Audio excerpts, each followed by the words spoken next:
Assalamualaikum warahmatullahi wabarakatuh.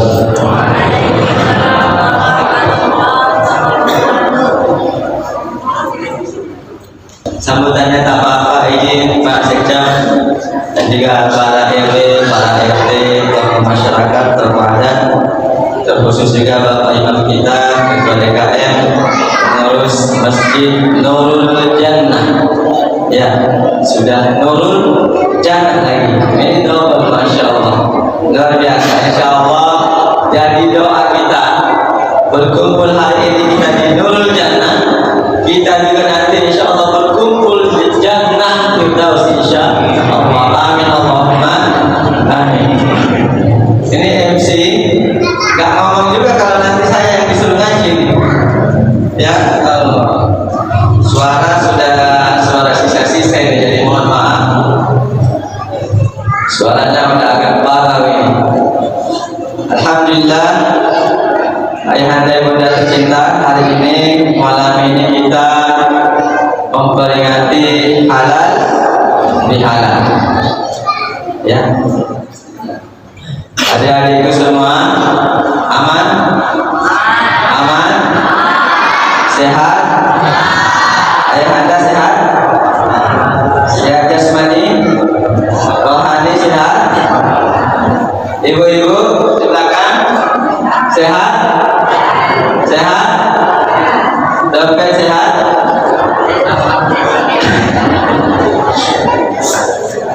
Halal bihalal. Ya, ini bahasa Indonesia, bahasa Melayu atau bahasa Arab? Coba, ayo.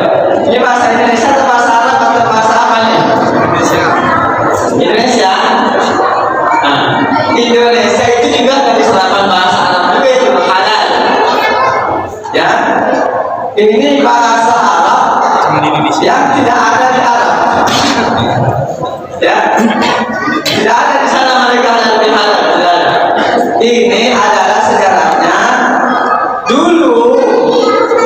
Bung Karno ya rapat meeting bersama para alim ulama, karena ketika Belanda sudah pergi, Jepang sudah pergi, ya malah para mereka ini kita yang bangun pukul. Dulu ada Belanda jelas musuhnya, Jepang jelas musuhnya, ya begitu mereka pergi, sesama mereka kita lagi yang pukul. Maka Bung Karno ingin mengadakan sebuah acara, kalau judulnya namanya silaturahim sudah biasa. Bung Karno tak mau, maunya yang baru dan keren gitu, yang nggak biasa. Akhirnya ada Syekh ulama kita ya Abdul Wahab Hasbullah, salah satu pendiri ilmu Nahdlatul Ulama, berkata, kasih nama halal bihalal. Apa artinya itu halal bihalal? Ayo, ada doa yang populer nih, doa dari Nabi Musa alaihissalam, ya, ketika mau menghadapi Fir'aun.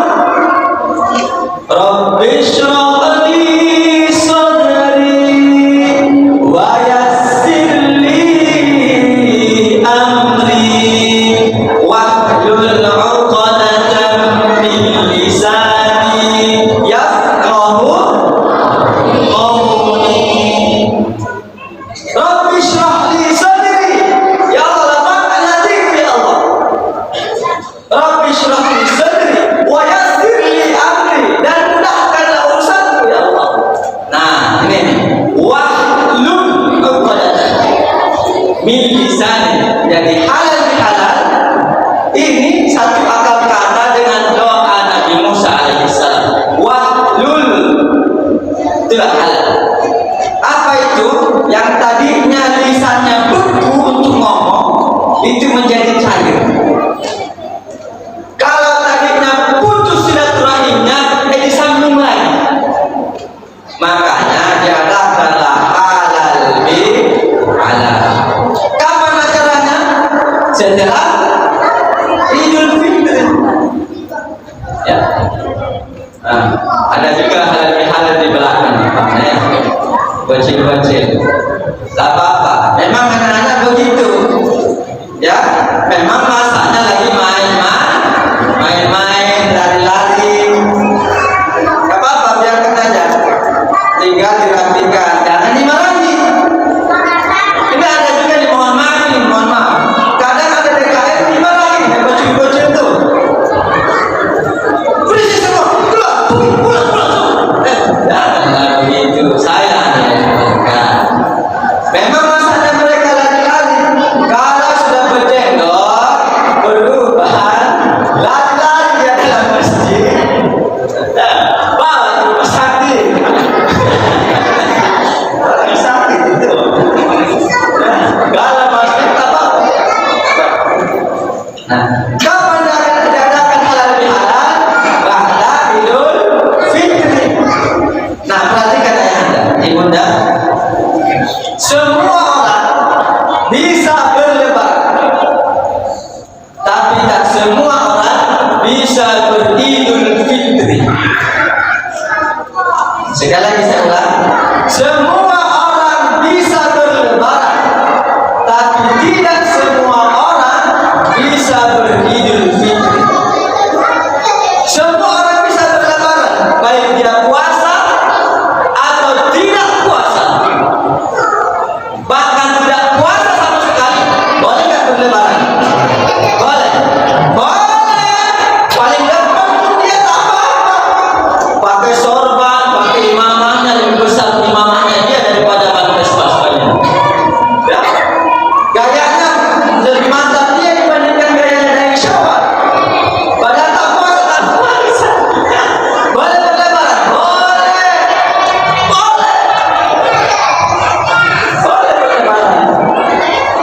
Tapi tidak semua orang bisa beridul fitri. Ya. Nah, tolong ayah anda ibu belanda yang bawa anak-anak bocil-bocil dirapikan sedikit-sedikit ya. Nah, gak apa-apa, jangan dicubit. Ya. Nanti coba saya kayaknya nampaknya kudu berdiri nampaknya nih. Berdiri apa duduk nih? Berdiri ya. Nah, nanti adik-adik bocil-bocil yang tenang nanti dikasih hadiah nanti. Ya. Nah, atur softnya dengan rapi dan tertib. Oke, setuju? Anak soleh siap. Nah, oke, lanjut. Nah, ingat, tidak semua orang bisa beridul fitri, semua orang boleh berlebaran. Silakan. Kenapa? Karena lebaran itu adalah tradisi. Mudik itu tradisi, ketupat itu tradisi, buras itu tradisi, baju baru itu tradisi. THR, itu juga tradisi. Tapi kalau Idul Fitri ini adalah kembali kepada kesucian. Maka kita cek, sudahkah kita kembali ke Idul Fitri ataukah kita hanya berlebaran saja?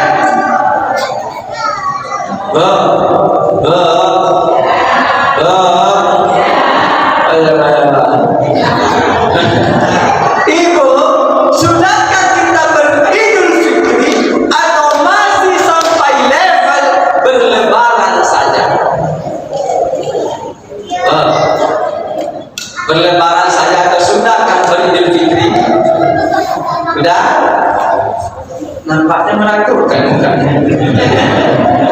Coba ayah andaku semua, ayah anda, abang-abang, adik, sudahkah kita sampai tingkatan beridul fitri atau masih tahap berlebaran saja?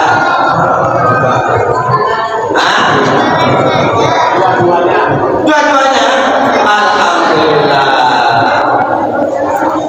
Mudah-mudahan tuh, ya.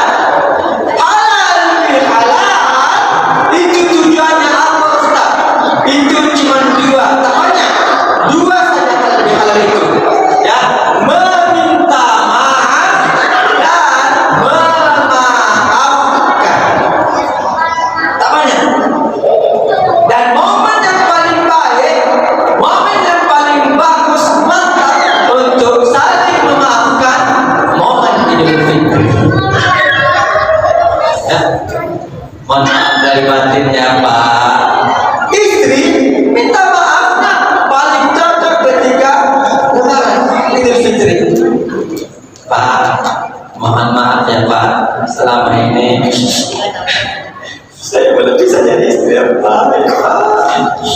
Uangmu yang di kantong itu sering aku kabeh ya. Cocok tuh.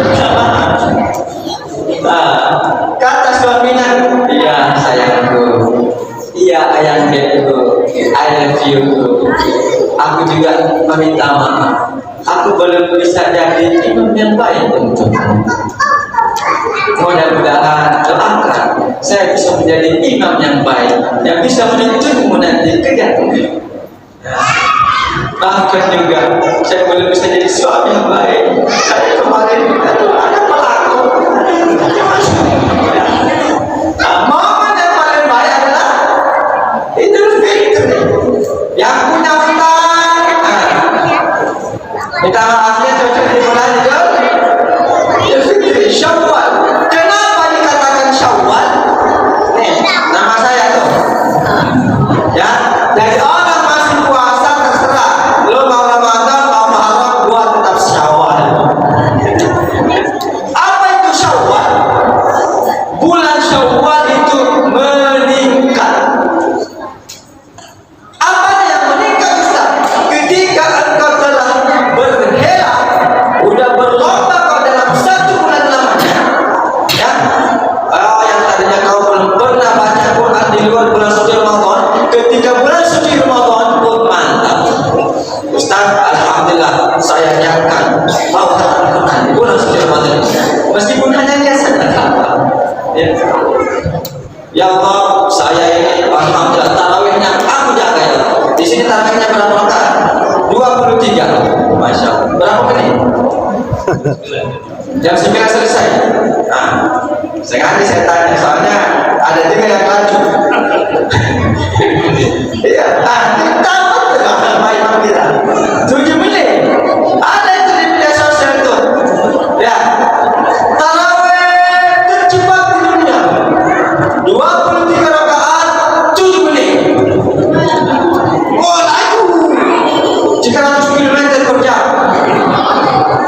Selamat amin. Allahumma shalli ala amin.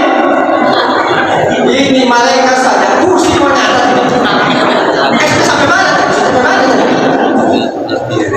Ini ada keribut ini. Bapak-bapak, adik-adik, yang nanti kalau misalkan sholat di sana, jangan pakai sarung. Copot tanggal sarungnya nanti itu. La ilaha illallah. Dinamakan bulan Syawal karena meningkat. Kita sudah dibakar, semangat kita sudah dibakar selama Ramadan, meningkatkan sholat kita, meningkatkan bacaan Al-Quran kita, meningkatkan qiyamul lail kita, puasa kita, sedekah kita, meningkat semuanya. Kalau saya tanya Pak Imam, lebih meningkat mana jamaahnya Pak Imam? Ketika Ramadan atau di luar bulan suci Ramadan? Ramadan kan? Sedekahnya lebih meningkat Ramadan atau di luar Ramadan? Ramadan. Semuanya meningkat. Makanya ketika kita beridul fitri 1 Syawal 1445 Hijriah meningkat. Itulah yang kita pertahankan selama 11 bulan menuju Ramadan tahun depan. Meningkat terus kita pertahankan.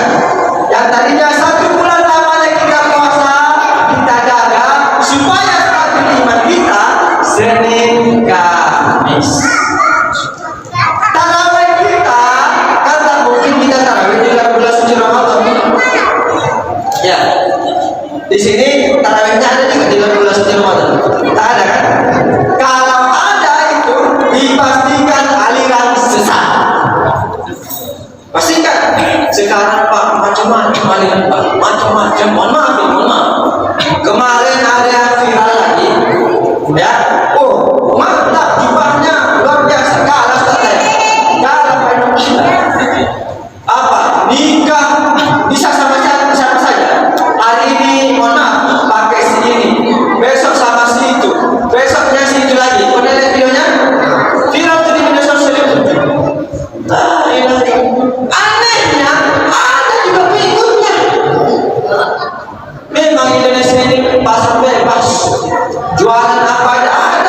beli. Ada dulu juga mengaku sebagai nabi, ngaku nabi, namanya Ahmad Mursaleh. Dia ambil ayat di surah As-Saff, dia bacakan ayatnya. Ya, wa idh qala Isa ibn Maryam ya bani Israil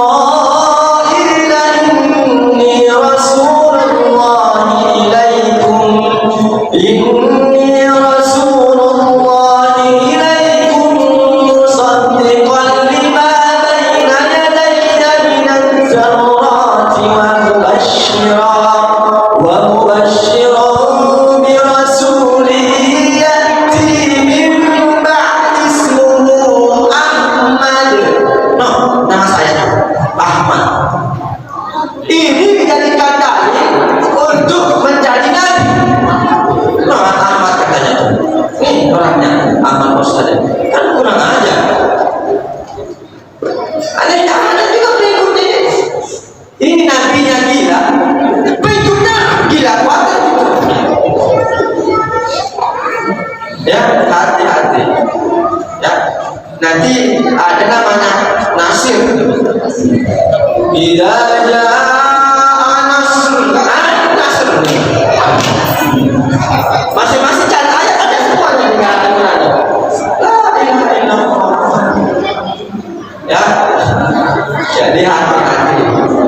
Ya, kalau ada tarawih di bulan suci Ramadan dipastikan selesai. Oh, kemarin saya dapat Lailatul Qadar, Ustaz. Mau dapat Lailatul Qadar, tak dapat Lailatul Qadar, tak ada tarawih di bulan Ramadan. Ya, maka pertahankan amalan-amalan yang telah kita bangun selama di bulan suci Ramadan. Nah, kita bangun, kita tingkatkan menuju Ramadan tahun depan. Ayahanda yang bunda tercinta, apalagi yang meningkat? Nah, kesabaran, keikhlasan. Ayahanda yang bunda tercinta, apa definisi ikhlas? Ada yang tahu ikhlas itu apa? Ikhlas itu apa? Ada yang tahu? Ayo. Ikhlas itu apa? Bapak tahu ikhlas itu apa? Hah? Ada yang tahu ikhlas? Ya ikhlas Ustaz. Ikhlas begini. Ikhlas, misalkan ayahanda ibu bunda tercinta, mohon maaf, ini agak-agak jorok sih kita. Tadi pagi kita makan rendang, siang kita makan lontong sayur, malam kita makan gombong. Ya, besok pagi subuh kita ke belakang. Pernah nggak kita berpikir, aduh, yang mana dulu yang saya buang, gonggong dulu kan, atau kita buang rendang dulu, atau lontong sayur dulu? Ketika mau maaf BAB, pernah nggak berpikir seperti itu? Pernah? Nggak pernah? Nggak pernah. Begitu kita buang, kita siram, hilang dia ke jalan bumi. Ya Allah, sayang banget itu yang dompet tadi saya. Benar nggak bikin begitu? Nggak pernah? Nggak pernah. Maka itulah ikhlas. Lakukan, lupakan. Apa? Ayo, berat semangat. Sudah makan belum nih? Belum? Bapak-bapak udah makan belum? Belum? Ustaz kan juga belum. Ikhlas itu lakukan, lupakan. Apa?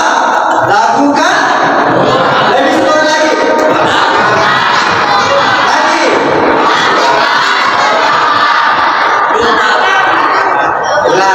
Lakukan, lupakan.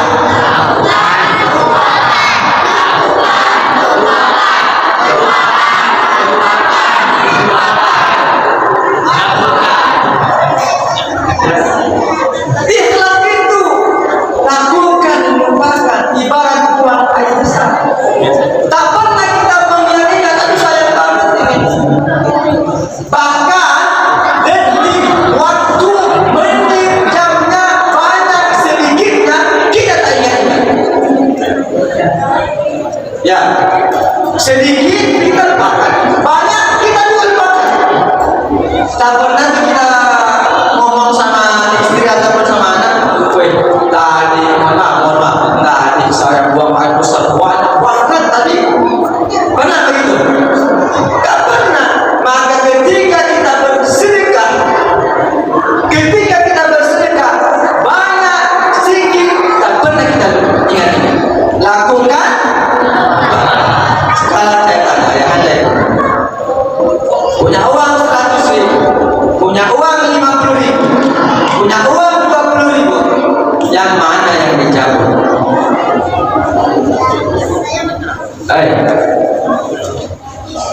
Yang mana yang dicabut? Emang kalau kita masalah sedekah pura-pura belum masuk. Ya. Maka itulah keikhlasan. Ikhlas beramal, ikhlas memaafkan, dan ikhlas meminta maaf. Itulah, ini enggak ada sepatu di belakang. Ya, halal. Biasanya kalau kita ajar halal di halal. Nah, ada juga. Di belakang. Di depan maksudnya. Di depan. Di belakang. Ini kan jalanan. Masya Allah. Ya, halal bi halal. Intinya tadi ada berapa? Dua. Meminta maaf dan memaafkan. Kita tingkatkan semua. Saya tanya, lebih susah memaafkan atau lebih susah minta maaf? Maafkan. Ayo. Maafkan. Minta maaf susah. Memaafkan. Ya sudah. Ya. Kenapa pula minta maaf? Baru baca kemarin. Ada begitu. Meminta maaf payah, memaafkan lebih payah. Ya. Nih. Meminta maaf itu mempertaruhkan ego. Dan ego itu adalah bagian daripada iblis. Ingat, iblis dibuang, diusir, dilaknat oleh Allah bukan karena dia tidak menyembah kepada Allah Subhanahu wa Ta'ala, tapi apa? Dia bilang, ana khairum minhu, saya lebih baik daripada dia. Khalaqatahu min nar wa khalaqatani min tin. Khalaqatani min nar wa khalaqatahu min tin. Dia itu daripada tanah saja, saya dari api, saya lebih keren, saya lebih tua, saya lebih ganteng lagi, punya penyakit jabatan, saya lebih berdaya itu memang. Dan ini bagian daripada saya. Hati-hati. Ya. Sebenarnya, nih ada yang semua.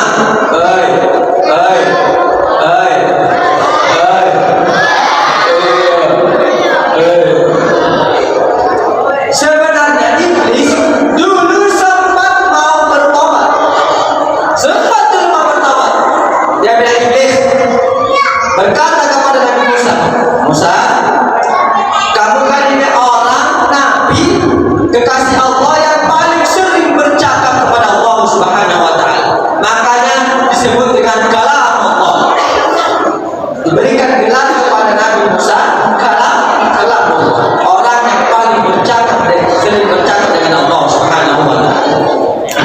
Kau sampaikan kepada Tuhanmu, saya ini mau bertobat. Tolong sampaikan. Mudah-mudahan Allah terima tobat saya. Disampaikanlah Nabi Musa alaihissalam kepada Allah Subhanahu wa Ta'ala. Begitu menghadap kepada Allah, disampaikanlah, ya Allah, iblis ini mau bertobat kepadamu ya Allah. Apakah masih bisa diterima tobatnya? Bisa. Tapi ada syaratnya. Syaratnya satu, dia pergi bersujud di kuburannya Nabi Adam. Oke, syaratnya sangat gampang nih, simpel ini. Ya udah, disampaikanlah Nabi Musa kepada iblis.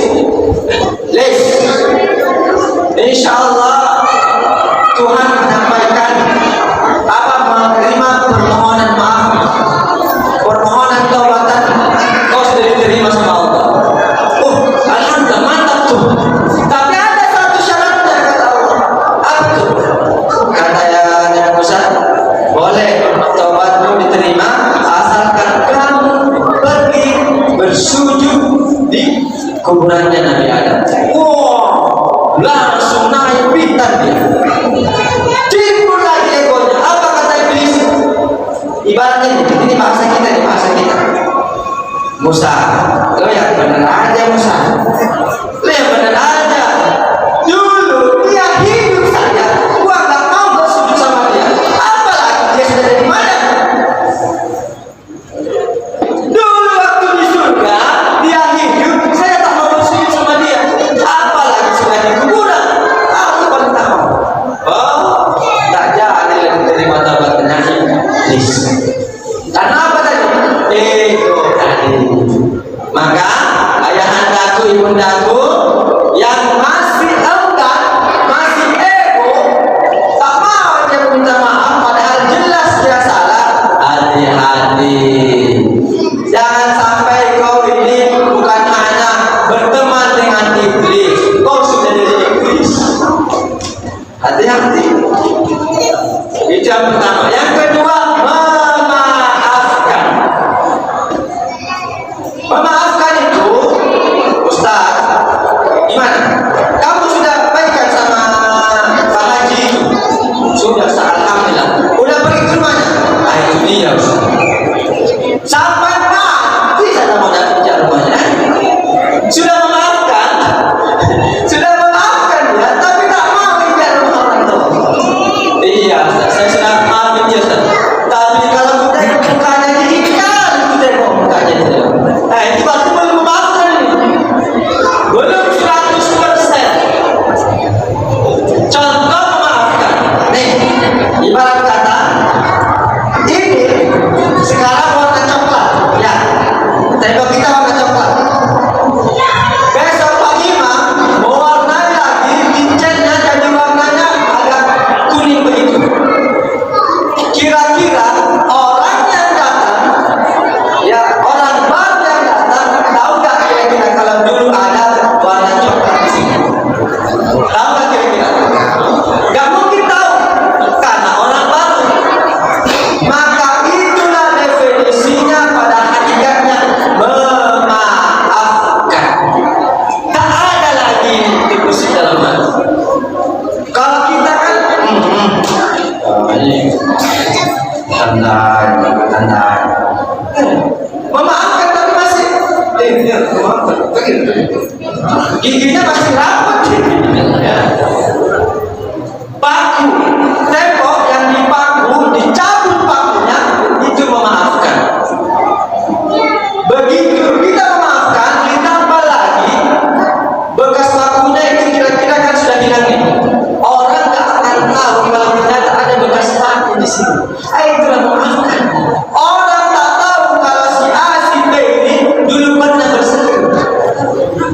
Karena apa? Memang hilang semuanya. Tak nampak lagi. Ya, kita berjalan di tepi pantai. Pijakan kaki kita ada nggak bekasnya? Ada. Tapi begitu datang, ya, ombak, air, menghapus semua pijakan-pijakan kaki kita, hilang semua, tak ada bekas.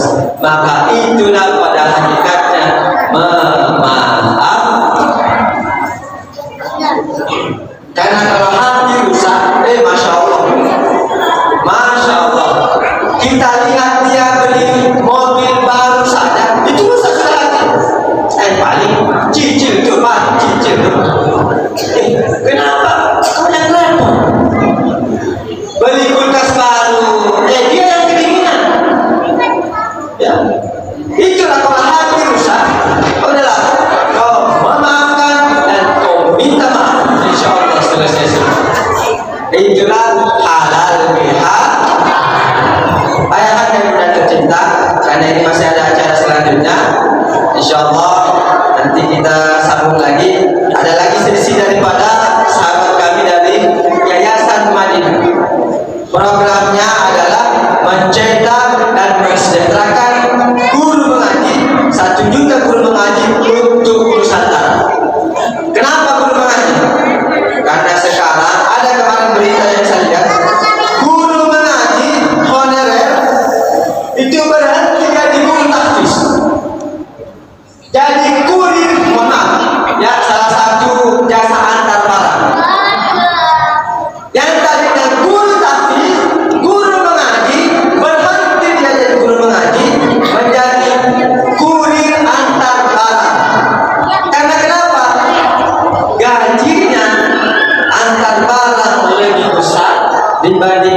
menjadi guru mengaji.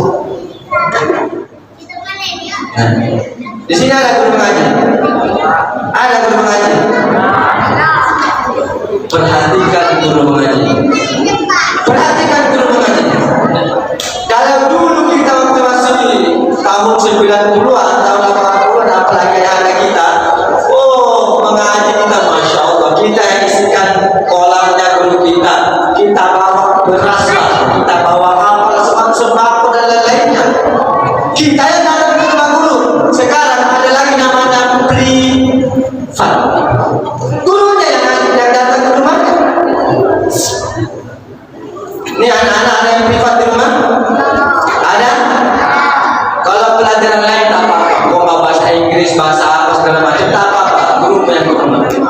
Ya, tapi kalau guru mengaji, kau lah yang datang ke rumahnya. Kau datang ke masjid, mengambil barokah. Ini mata-mata sudah dibayar guru mengajinya privat. La ilaha illallah. Sudah gurunya naik Honda, kepanasan, hujan di hujan. Dijemput dikasihnya cuma berapa lagi? Maka ayo bersama mensejahterakan guru mengaji, mensejahterakan para imam, biar dia tak sibuk lagi, masa jadi kurir lagi, meninggalkan tugas mulianya jadi guru mengaji tadi, ditinggalkan menjadi kurir pengantar jasa. Ini kan bahaya cilok. Tanggung